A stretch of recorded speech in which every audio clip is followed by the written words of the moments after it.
দেশ স্বাধীন করো।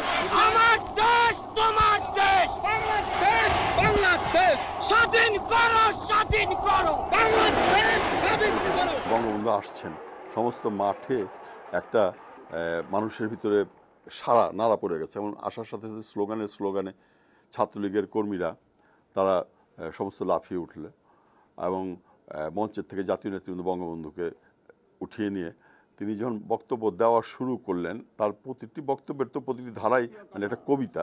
প্রত্যেক গ্রামে, প্রত্যেক মহল্লায়, প্রত্যেক ইউনিয়নে, প্রত্যেক সাব ডিভিশনে আওয়ামী লীগের নেতৃত্বে সংগ্রাম পরিষদ গড়ে তোলো এবং তোমাদের যা কিছু আছে তাই নিয়ে প্রস্তুত থাকো। মনে রাখবা, রক্ত যখন দিয়েছি, রক্ত আরো দেব, এদেশের মানুষকে মুক্ত করে ছাড়বো ইনশাআল্লাহ। এবং সেইটার প্রতিটি ছন্দে ছন্দে মানুষ যেন নাচতে থাকলো মাঠে।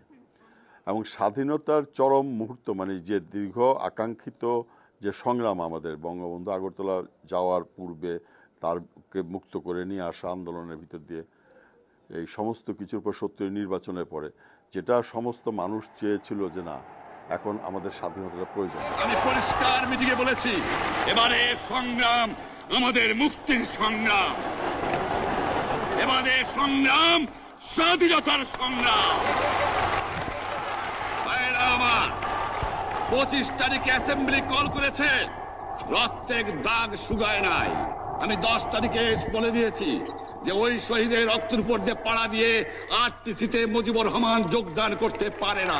সমস্ত বাংলাদেশ, ঢাকা শহরে, সব বাংলাদেশে প্রত্যেক জায়গায় সেদিনের যে নির্দেশনাবলী যে এখন ব্যাংক চলবে না, অমুক চলবে, অমুক চলবে, ইভেন হাইকোর্টের চিফ জাস্টিস সেই গভর্নরের ওথ নিলেন না।